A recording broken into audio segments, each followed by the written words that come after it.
Auzubillahiminash-shaytanir-rajim, Bismillahir-Rahmanir-Rahim, and a very warm welcome to मरी Kashmir TV और programme the hidden mic के साथ आज के जो हमारे मेहमान हैं मारूफ माहिर तालीम और managing director institute of child care and development और विजडम इंस्टीट्यूट, इसके साथ साथ बेहतरीन स्पीकर और बेहतरीन मोटिवेशन स्पीकर भी हैं और इससे भी बड़ा तारफ़ ये कि ये बेहतरीन सोशल वर्कर भी हैं।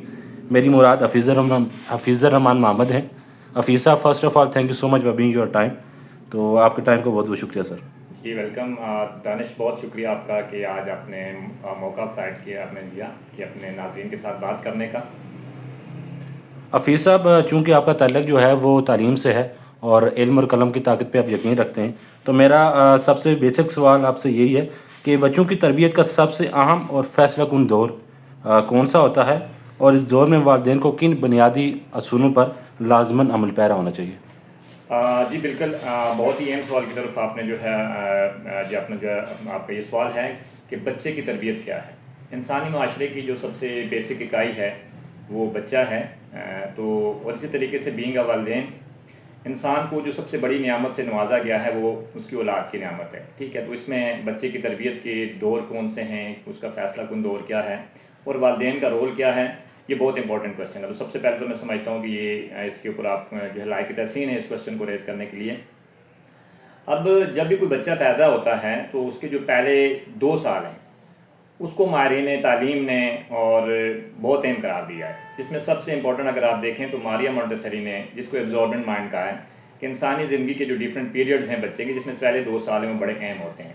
और इसी तरीके से हार्वर्ड यूनिवर्सिटी के और हार्वर्ड जो ब्रेन डेवलपमेंट सेंटर है उनकी तहकीक के मुताबिक बच्चे के पहले 7 साल बहुत अहम होते हैं, जिसमें बच्चे का तकरीबन 90% ब्रेन जो है वो डेवलप हो जाता है। ठीक है, इसी तरीके से अगर हम देखें तो कुरान पाक में जो है एक जगह पे इस बात के बारे में कहा गया है कि हर शख्स अपने शाकला के मुताबिक अमल करता है। तो शाकला से मुराद भी ये है कि इंसान जिस जेनेटिक्स जो उसके मतलब उसको मिलती हैं जो प्रॉपर्टीज़ और उसका जो इन्वायरमेंट उसको मिलता है।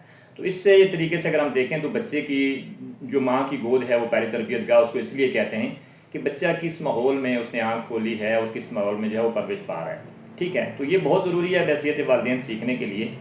इसके लिए सबसे पहली बात तो ये है कि क्योंकि बच्चे का जो ब्रेन है वो इस एज में डेवलप हो रहा होता है, बच्चे की जो आदत उसके होते हैं, जो पैटर्न्स होते हैं वो डेवलप हो रहे होते हैं।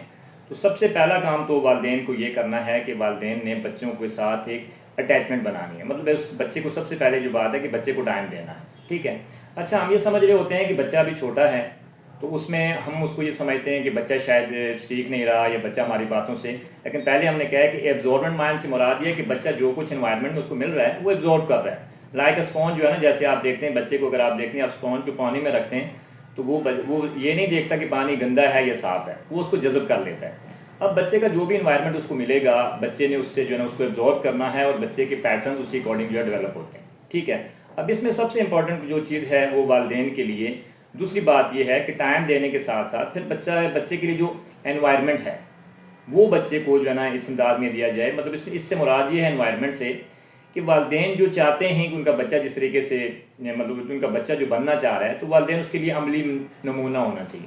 फॉर एग्ज़ाम्पल, अगर हम ये चाहते हैं कि हमारा बच्चा बड़ा बाअदब हो तो उसके लिए मुझे अपने घर के तमाम लोगों की जो है उनके साथ जो बात करने का तरीक़ाकार है वो बाअदब होना चाहिए। अब ज़ाहिर है बच्चा जब सीखता है कि उसके घर में एक जो रूटीन है, किसी को अगर आप जब ये है कि जब किसी से बात करते हैं, ठीक है, तो डेली जो कर्टसी वर्ड्स होते हैं, जो अदब का दायरा होता है उसमें रहकर करते हैं, तो बच्चा अनकॉन्शियस में इन चीज़ों को सीख रहा होता है। ठीक है, तो इस तरीके से वालिदैन को जो बच्चों के सामने अमली नमूने के तौर पर जो है उसके सामने जो है पेश आना है। इसी के साथ साथ अगर हम देखें तो सबसे जो भी है कि बच्चे के जो अर्ली ईयर्स हैं, जो बच्चा ग्रो करता है, अगर हम ये देखें तो जो इकोनॉमिक रिसर्च ये कहती है कि अर्ली एज में बच्चों के ऊपर इन्वेस्ट करें। अब इन्वेस्ट में जैसे पहले हमने कहा कि सबसे इंपॉर्टेंट तो टाइम है, कि टाइम इज़ मनी। जो शख्स अपने बच्चों के लिए जितना टाइम अच्छे से उसको आप दे रहे होते हैं इतना बच्चे ज़्यादा अच्छा ग्रो कर रहे होते हैं।